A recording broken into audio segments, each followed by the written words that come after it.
अस्सलाम वालेकुम। आज हम आयात 1 تا 10 जो हमने पढ़ी थी उनकी मशक करेंगे। पेज नंबर 8 टेक्स्ट बुक पे आ जाएं। अल कालिमातु व तराकीब, अल अनफालु माल गनीमत, असलिहु ज़ाता बैनिकुम, आपस के ताल्लुकात दुरुस्त करो या आपस में सुलह रखो, वाजिलात डरते हैं या डर जाते हैं, कारी होना नागवारी महसूस करने वाले, कराहत महसूस करने वाले, युसाकूना वो हाँके जाते हैं। एहदा एक मोनस के लिए आता है, मोनस ज़रूर लिखना है साथ वरना आपको आधा नंबर मिलेगा। दाबिरा जड़ को कहते हैं। तास्तागीसूना तुम फरियाद करते हो या करोगे। मुर्दिफीना लगातार आने वाले। गैरा ज़ाती शौकाती बग़ैर कांटे के, बग़ैर असलहे और क़ुव्वत के। ये थे अल्फाज के मानी। ज़रूरी नहीं कि अल्फाज के यही मानी आए, बीच में से भी अगर वो देना चाहें लेसन में से तो दे सकते हैं, वरना अमूमन जो है ना वो इसमें से ही आते होते हैं। लेकिन जो बच्चे ज़रा आउटस्टैंडिंग होते हैं उनको हम ये देते हैं राय हमेशा कि वो पूरे में से लेसन के में से भी जो अल्फाज के मानी हैं उनको देखा करें। अत्तमारीन मश्क है इसकी। अस्सवालुल अव्वलु पहला सवाल है, इस सबक में मोमिनों की क्या सिफात बयान की गई हैं। तो जवाब है कि सबक में मोमिनों की मुंदरजा ज़ैल सिफात बयान की गई हैं। नंबर 1 अलग-अलग लाइन में लिखेंगे। जब अल्लाह का जिक्र किया जाता है तो उनके दिल डर जाते हैं। नंबर 2 जब उनके सामने उसकी आयतें पढ़ी जाती हैं तो उनका ईमान ज़्यादा हो जाता है। नंबर 3 वो अपने परवरदिगार पर भरोसा रखते हैं। नंबर 4 नमाज कायम करते हैं। और नंबर 5 अल्लाह के दिए हुए रिज़्क में से उसकी राह में खर्च करते हैं। ये थी मोमिनों की सिफात। अस्सवालुस्सानी दो ग्रोहों से क्या मुराद है। यानी दूसरा सवाल है, दो ग्रोहों का जिक्र अल्लाह ताला ने कुरान करीम में ये सूरह अनफाल में किया। दो ग्रोहों से मुराद मुंदरजा ज़ैल ग्रोह थे। जवाब लिखेंगे आप। नंबर 1 अबू सुफियान का तिजारती काफिला, ये हेडिंग आएगी। नीचे वाली लाइन में आप लिखेंगे कि ये शाम से माल तिजारत लेकर मक्का की तरफ आ रहा था और मदीना इसके रास्ते में पड़ता था और उन्हें ख़तरा था कि मुसलमान इसको लूट लेंगे।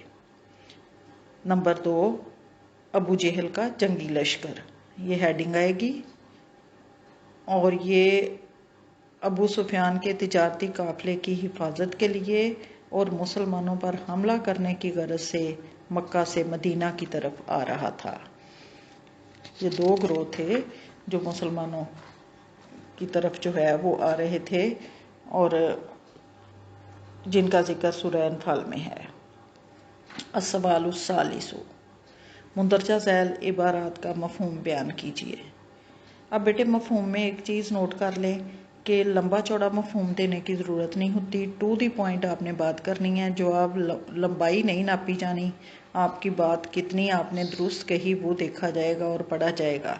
तो ये शॉर्ट क्वेश्चन होते हैं, शॉर्ट में ही आपने लिखने हैं, बहुत लंबा चौड़ा इसको नहीं करना, फैलाने की कोशिश नहीं करनी।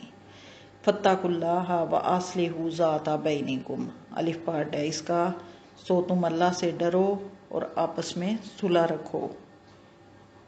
ये तर्जमा था। सबसे पहले आप आयत लिखोगे, फिर तर्जमा लिखोगे हेडिंग दे के। तर्जमे की हेडिंग आएगी, नीचे वाली लाइन पे तर्जमा आएगा, फिर मफ़हूम की हेडिंग आएगी और नीचे आप लिखोगे कि इस आयत में अल्लाह ताला ने ये फरमाया मुसलमानों से कि वो माले गनीमत पे झगड़ने की बजाय या आपस में वैसे झगड़ने की बजाय अपने आपस के ताल्लुकात जो हैं वो दुरुस्त रखें और अल्लाह का डर जो है वो उनके होना चाहिए दिल में और लड़ाई झगड़े से गुरेज करना चाहिए।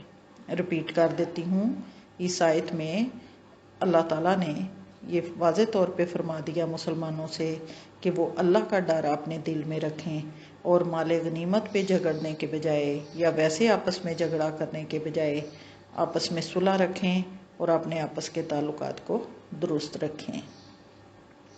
بے پارٹ ہے اس کا اطیعوا اللہ و رسولہ ان کنتم مومنین، اللہ اور اس کے رسول کی اطاعت کرو اگر تم مومن ہو۔ ترجمے کی ہیڈنگ آئے گی، پھر آپ ترجمہ لکھیں گے اگر تم مومن ہو تو اللہ اور اس کے رسول کی اطاعت کرو۔ مفہوم لکھیے، ہیڈنگ آئے گی مفہوم کی، نیچے والی لائن پہ لکھیں گے، اس سے ہیڈنگ والی لائن پہ نہیں بیٹے لکھتے ہوتے، اس سے نیچے والی لائن پہ آپ نے لکھنا ہے کہ اس آیت میں اللہ تعالیٰ نے مومن ہونے کی شرط یہ قرار دی ہے کہ اللہ اور اس کے رسول کی اطاعت کی جائے، یعنی اگر اللہ اور اس کے رسول کی اطاعت نہ کی گئی تو انسان کبھی بھی مومن نہیں ہو سکتا۔ جیم پارٹ ہے اذا تلیت علیہم آیاتہ زادتہم ایمانا، جب ترجمہ کی ہیڈنگ آئے گی، جب ان کے سامنے اس کی آیتیں پڑھی جاتی ہیں تو ان کا ایمان زیادہ ہو جاتا ہے۔ مفہوم کی ہیڈنگ دیں گے، اس آیت میں یہ واضح فرما دیا گیا ہے کہ مومنوں کی نشانی یہ ہوتی ہے کہ جب ان کے سامنے اللہ کی آیات پڑھی جاتی ہیں تو ان کا دل تنگ نہیں پڑتا اور اس میں تنگی کوئی بھی محسوس نہیں کرتے، بلکہ ان کا ایمان جو ہے وہ زیادہ ہو جاتا ہے، وہ اس پہ ایز اٹ از عمل کرتے ہیں۔ یہ تھا آپ کا آج کا لیسن، اور باقی انشاءاللہ نیکسٹ لیسن میں۔ اللہ حافظ۔